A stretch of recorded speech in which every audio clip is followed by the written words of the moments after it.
Vida smiled and changed the subject. "See that tree line ahead?" she pointed. "We get through there and we are in the meadow. Let's go. I'm getting hungry." "So the rose wasn't such a bad appetizer after all," Sheridan teased. Sheridan paid little attention to the trees until Vida mentioned them. She had thought they were already in the meadow. Once they passed the first tree, the land lay out flat before them. It was like a carpet of greenery. It was full of ferns and blue grass that nature had sculpted into a beautiful landscape. They could see at least a mile or more ahead. Some trees dotted here and there, full of fruits and nuts of all kinds. It seemed they were in a greenhouse of fruit trees of every kind in the world. There were apple, pear, peach, walnut, pecan, pomegranate, fig, olive, cherry, and more. Vida pulled a ripe pear off a nearby branch and bit into it. "Go ahead. There's a lot to choose from. What is your favorite?" Sheridan reached for a peach. The flavor of the meat of the fruit, beyond its furry skin, tasted sweet and juicy. She grabbed a pear from the tree Vida had picked from and took a bite of the firm, gritty fruit. There isn't a blemish on any of it. "This is heaven, Vida, isn't it?" Diggory and Cook were eating apples. Both looked up when they heard Sheridan's question. "I think it's pretty close to heaven. Look, Sheridan, all of this. Not one thing has disturbed this meadow.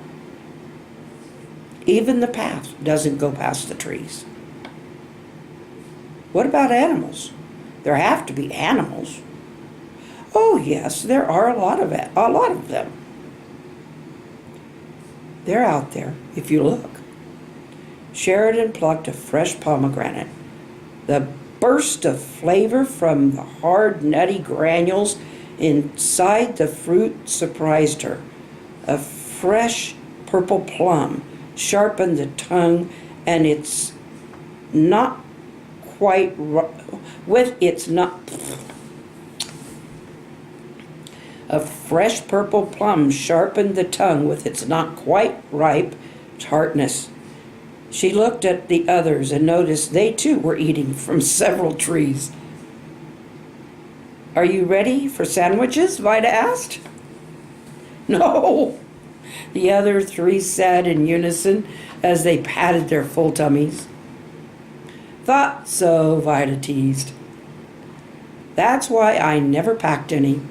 She laughed, and her laugh was so infectious, even Diggory joined in the mirth. Beep, beep, the noise shocked both Sheridan and Diggory, but it didn't seem to faze their other two companions. Cook pulled a cellular phone from his apron pocket.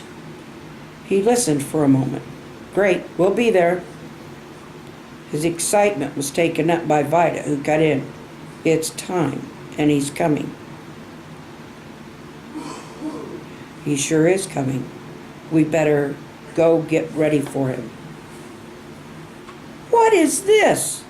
Diggory was obviously angry, and Sheridan was feeling betrayed as well. "You have had a cell phone this whole time?" Sheridan looked at Diggory, whose face was red and puffed out with his anger. She was afraid he would hit Cook, so she stepped in between the two and tried to calm him down. "Hey," she said calmly, placing her hands on both of Diggory's cheeks. "I know how you feel. I'm angry too, but please don't start hitting. I couldn't stand it." Sheridan's intense please. Oh, Sheridan's intense pleas surprised even her. It was then she realized just how much the violence of her past affected her. Please, Diggory. I won't hit him, but I do want answers. Diggory clenched his teeth around the words. We haven't deceived you two. We have a single cell phone that only works between here and Hidden. We are otherwise in a dead zone. It would have been of no use to either of you to call home or anywhere. If we'd gone past the meadow, it would not work there either. I'm sorry we didn't let you know about it earlier. It didn't occur to us.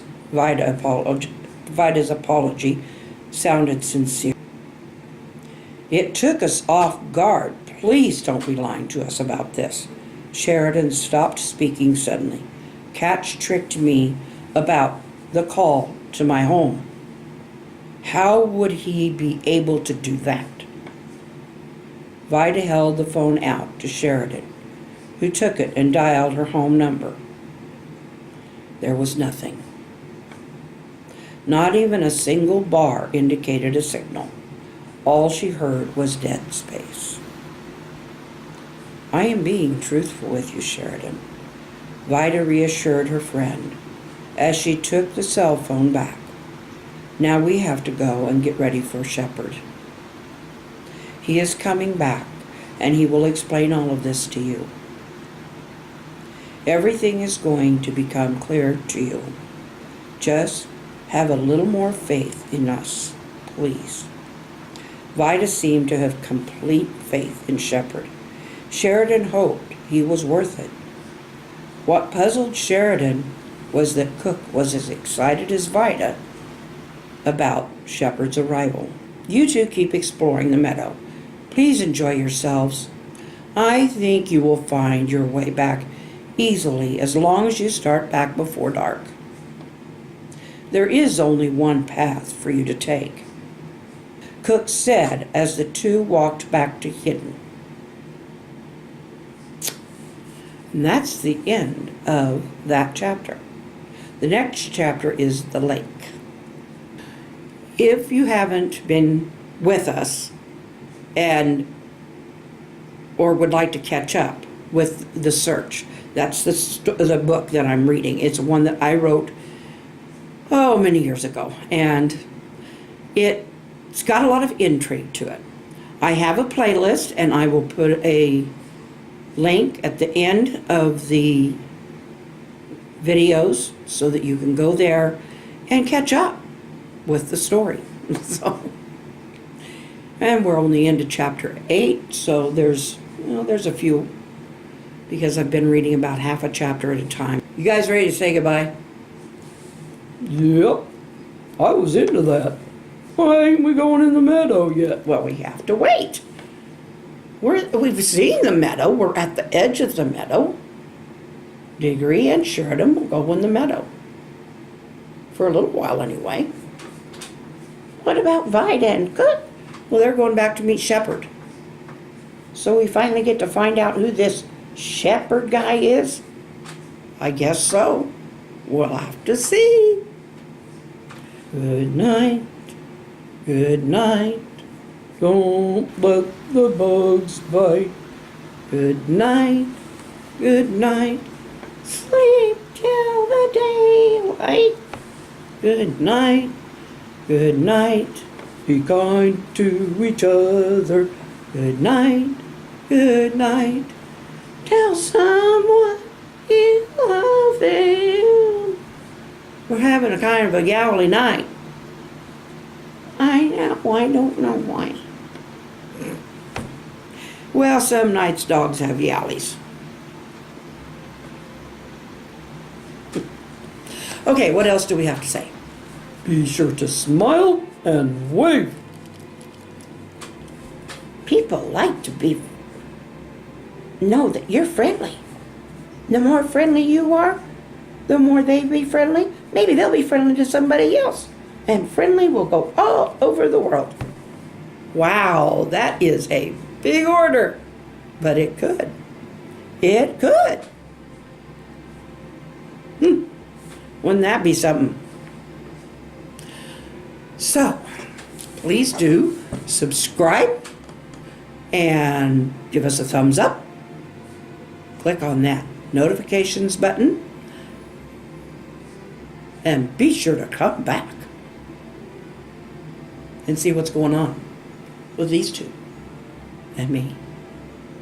And for now, we'll be doing some more of the search, and maybe, though, I might take a little break and do some of last year's Christmas stories that were so cute. They're more of a short story, children's style, and cute as can be. I don't remember those. Well, you weren't here. I remember a little bit. I was so new. Yeah, you're about... Golly, Buster. Yeah, what? You're almost a year old. Oh boy. That's 7 in human years. Yeah. We may be having to plan a birthday party.